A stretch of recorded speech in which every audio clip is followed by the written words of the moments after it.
তো প্রিয়াঙ্কাস কিচেনে আবার চিকেন কষা হচ্ছে, আবার হাতে পনির কেন? আরে পনির হচ্ছে, আমি তো পনির বাটার মশলাটা আমার মেনুতে আছে।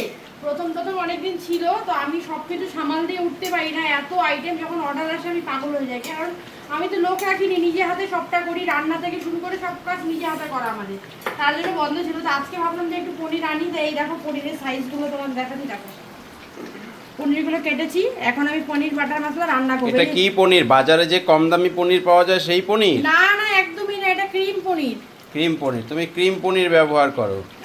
ওই কম দামি পনিরগুলো ওগুলো আমার ভালো লাগে না, আমি নিজেও খাই না। তো নিজে যেটা খাই না সেটা আমি কাস্টমারকে কেন খাওয়াবো? আমি দরকার পড়লে আমি দাম একটু বেশি রাখবো, কিন্তু ভালো খাওয়াবো। আমি ক্রিম পনির খেতে ভালোবাসি। আমি কাস্টমাররা তো এটাই বুঝতে চায় না। কাস্টমাররা দেখে জোম্যাটো খুলে যে কোথায় সস্তা পাওয়া যায়, একদিন খাবে আর খাবে না। ও যার ভালো লাগবে খাবে, যার ভালো লাগবে খাবে না, কিন্তু আমি খারাপ জিনিস আমি লোককে খাওয়াতে পারবো না, আমি নিজেও খাই না। আর এখানে দেখো, তাহলে বন্ধুরা আপনারা বুঝতে পারছেন, ভালো জিনিস খেতে গেলে ভালো খরচা করতে হবে। তবুও সাইজগুলো কত বড়, এগুলো আমি এখন এই চিকেনটা হলেই পনির বাটার মশলাটা বসাবো। কিন্তু ওই হোটেলে যে খুব সুস্বাদু খাবার হয়, ওগুলো হচ্ছে সব মশলার কামাল আর পাম তেলের কামাল। পাম তেলের খাওয়া বেশি টেস্টি হয় খেতে, কিন্তু আচ্ছা, শরীরের জন্য একদম ভালো না। কাস্টমাররা তো সেটা বুঝে না। কাস্টমাররা বুঝে ফুটপাতের পাশে যেগুলো সস্তায় লুচি ভাজা পাওয়া যায় তো এখন সেগুলো খায়। পরে ডাক্তারকে টাকা দেবে আর কি। ডাক্তারের কাছে গিয়ে পয়সাগুলো ঢালবে। এখন হচ্ছে সস্তায় খাবে, সেই টাকাটা যেটা বাঁচাচ্ছে সেটা পরে ডাক্তারের কাছে দেবে। এই হচ্ছে ব্যাপার। আমি আছে।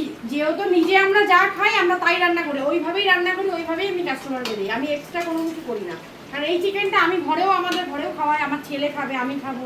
আমার বাড়িতে কেউ চিকেন খায় না, আমি আর আমার ছেলে খাই। তো আমার ছেলে যখন খাবে, আমি সেটা খারাপ জিনিস রান্না করতে পারবো? তো প্রিয়াঙ্কাস কিচেনে যে জোম্যাটোতে যে অ্যাকাউন্টটা আছে, সেখানে গিয়ে তোমরা যদি ক্লাউড কিচেনের রিভিউগুলো দেখো তাহলে বুঝতে পারবে যে আমার খাবারের কোয়ালিটি কেমন।